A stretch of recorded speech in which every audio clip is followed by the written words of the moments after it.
zero of our 6-week adventure flying this plane 12,000 kilometers from the Netherlands to her home base in South Africa. 4 days ago, we picked up the plane in the UK and flew from Top Farm via Duxford to our local airfield here in the Netherlands.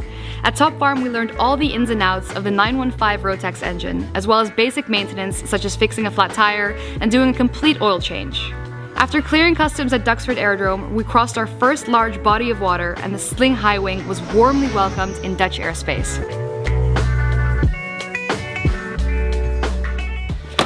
This is the first Sling High Wing prototype built back in December of 2020, and since then this plane has seen so much of the world already. Just a few months ago, James Pittman and Matt Cohen flew this plane alongside 2 other Sling High Wings from Tetterfield in Johannesburg all the way to the biggest air show in the world in Oshkosh, Wisconsin. Since then, SHW has made her way to Europe and now she's ours to fly the long way south through Africa. We are currently right over here just south of Amsterdam, and in the next 4 days we'll be flying through Austria, Italy, Crete, onto our first country in Africa, which will be Egypt. And then from there, our trip will continue through Sudan, Kenya, Tanzania, Malawi, Zimbabwe, Botswana, a bit of Namibia, before we reach the home of this plane in South Africa. But before we can even start with any of this, we have to finalize our last few preparations. 2 months ago, we heard we would be doing this journey, and since then we've been planning non-stop. Permits, fuel, airports, visas, everything that you can think of, we had to learn and figure out how to do. But we also found out that it would be a lot more expensive than we initially thought. So in order to make our dream a reality, we reached out to a bunch of companies and to you guys. It was met with this incredible positive reaction, and now, the evening before our departure, we still have one important thing to do, and that is to put all the sponsor company and people onto the aircraft.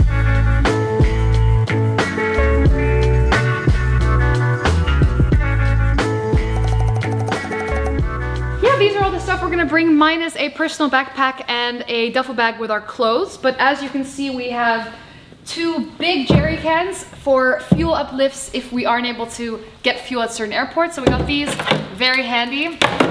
And here we have our emergency kit with some snacks for in the event that we go down and need to survive for a couple of days. We've got enough food and some safety equipment in here. Then we have 2 other fuel bags. I think they're 20 liters each, but we might as well bring them, and they are from James, so we'll bring them back to him.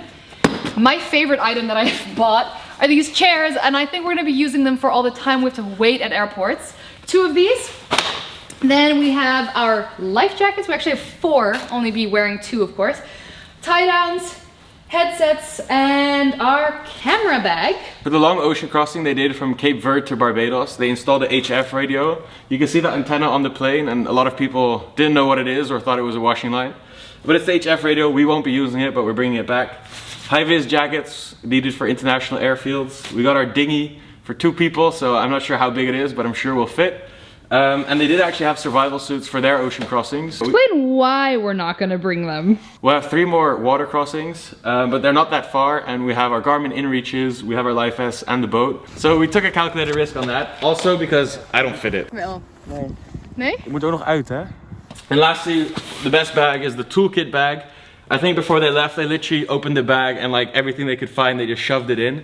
It's a mess, but it literally has every spare part you can think of, including duct tape. You might be wondering where we are, but Maurits and I actually both are skydive pilots here in Hilversum, and the Skydive Club has been kind enough to allow us to hang our SHW here for the nights leading up to our trip. But back here we've got our little 182 that we always love to fly as well. I think we're all ready to go. Tomorrow morning we'll put everything in the plane, we'll put in a bit of fuel, and then it will be our first stop, which is the Rotax factory. We'll be getting a tour tomorrow, which is going to be super cool, and we're completely ready to go. It's been 2 months of planning and prepping, so let the journey begin.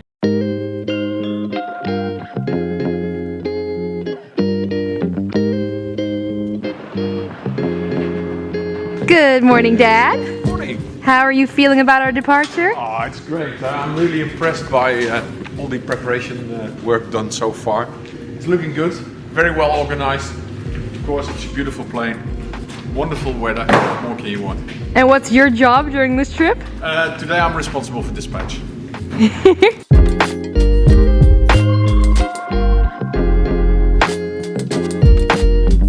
So gonna pack her up. She's completely empty right now. All the light stuff in the back, our heavy stuff in the front, and our backpacks all the way so we can access them for all the cables and everything we might need.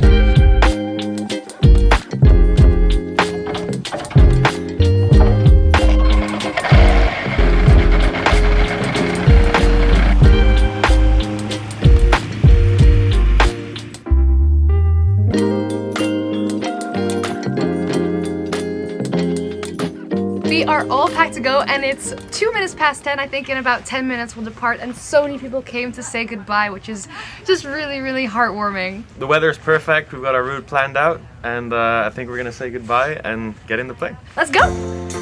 Bye-bye! Wow, so special. Yeah.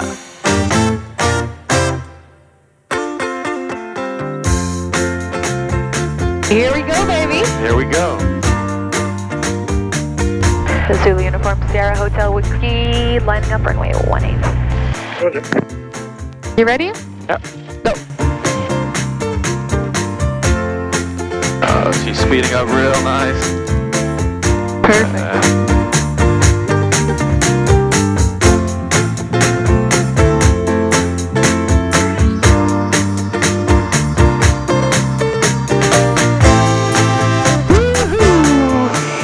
Beginning of such an epic mission and adventure. Sierra Hotel Whiskey, left and down runway 18 for gear check.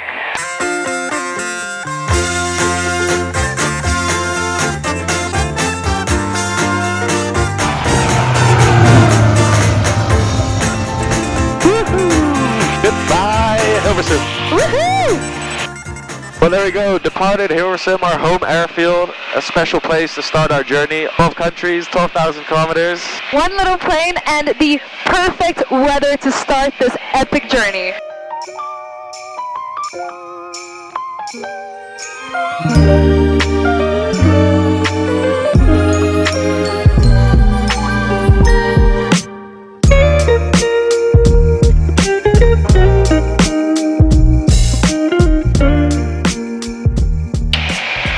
Forks because Oh, it's lunchtime. We've been flying for an hour and 20 minutes now, and we just have the most perfect weather. This was amazing. So we have cutlery with us, which Maudis's parents brought, knowing that we love snacking along the way. And eating this with your hands is not a vibe. Cheers. Oh, well, we don't have a trash bin, which is a little bit unfortunate. Oh, we were just talking to each other saying that the back of the plane has never been so well packed. We have basically everything, but we've been talking about having trash bags with us, which would come in handy, and we forgot. I mean, as much as you prepare for trips like these, especially because this is our first one of such a scale, you're bound to forget stuff. But luckily, we still have a few days in Europe to buy some stuff we might miss. And otherwise, we make do with what we have. Exactly. And I am curious to know if there's something you always pack with you that comes in handy that might be very random and that other people might not bring. We are very eager to know what the story behind it is, why you bring it, and maybe we'll learn from it. Oh my gosh, this sauce situation is... I think there's about a million things that we could have chosen to eat that are a lot safer to eat in the cockpit. Cheers. Cheers.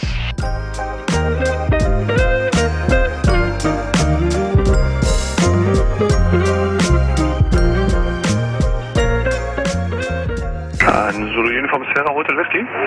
Go ahead, Zulu Hotel Whiskey. Yeah, for the crossing of SS Delta, call now Munich radar, frequency 129er 525. 129er 525. Thank you, Zulu Hotel Whiskey. Amazing. Perfect. We're established at flight level 60, AP green, GPS green, altitude green at 6,000 feet, and we'll bring our percentage power back to 75%, so that... Oh, let's get it to 75% for the fuel burn. Yeah, you can see the boxes is the autopilot, so it's flying the magenta line, which you can see here. And if we zoom out, our destination, which matches exactly on our fourth flight. So we're approaching the Austrian border. We've got about half an hour to go. We can already see the snowy tops of the Alps. That's putting us in good spirits. Averaging 125 to 130 knots, which has been great, consuming 28 liters an hour. So it's been good. And we've been really happy that our InReach Mini 2 from Garmin is working perfectly. What's really cool is that we have a tracking link and all our supporters can follow us along real time, getting position reports every 2 minutes. And it's working very well. Currently, it is sending a position report. And as you can see, SOS function. Hope not to use it, but great that it does have it. Okay, so we're 10 miles out, approaching the airfield from the northwest, and we have a checklist to run. Oh, it feels like an airliner, crazy stuff.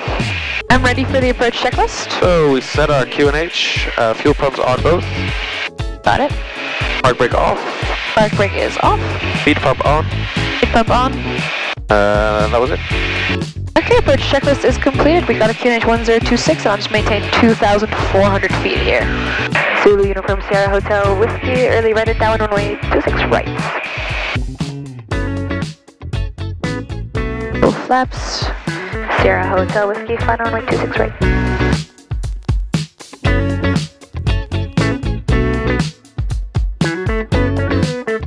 Okay, get Oh, the it's brakes. interesting when you land on tar, so different than grass. So different than grass. Time is 1 minute to 2. Wow, we even beat our initial time. Yay, first landing on our journey. First leg completed. The ground plane, wow, that's really handy dandy.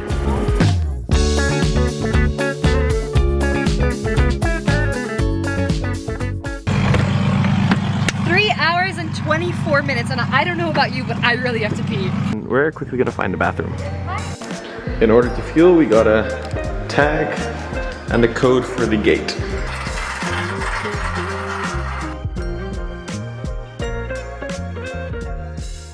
Once again, we're reminded by how small the world is, because as soon as we stopped the engine, 2 guys came running towards us, and they're both Rotax distributors, one from Florida and one from Brazil. And the guy from Florida had seen SHW at Oshkosh, which is such a coincidence, and it was good to talk to him. We also met Ziggy, who is the main test pilot for the Rotax engines, and he said they'll park the plane inside hangar for tonight, which is also really great, and we didn't know that was possible, so all good. And the fact that we have blue skies for our first day is incredible.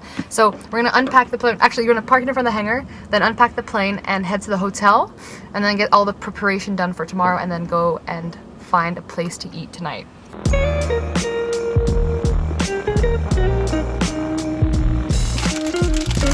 Are you ready? So instead of taking all our luggage with us, we're just gonna quickly grab a few items. Then we don't have to carry these really big bags. Bye-bye.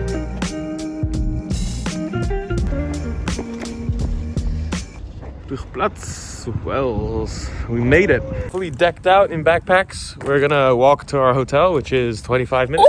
Ooh! We ended up getting a lift from Ziggy the test pilot, who brought us to our hotel in town. Here we spent about an hour and a half planning tomorrow's flight to Italy and did some preparation for our Sudanese flying permits. I'm planning our route to Sudan from Aswan, because we need to hand in the flight plans already for our permit. So using FlightChops to plan our route, and the aerial view is super chill, so we can like see if we can follow some roads or something. That's always helpful. How long is it going to take? The flight itself should be a bit more than 4 hours. With all the work finally done, we headed out to the charming city center of Wels to enjoy the final bit of autumn sun and a long-awaited meal. Whoa.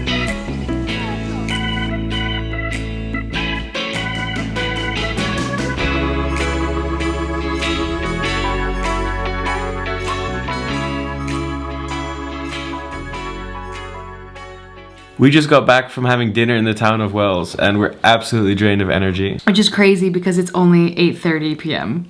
So we've planned our flight to Italy tomorrow. We're also going to the Rotax factory. And we are so excited to meet the people behind the engine that is powering our aircraft. So it's been a wild first day. I hope you enjoyed it, and we'll see you in the next video. Bye!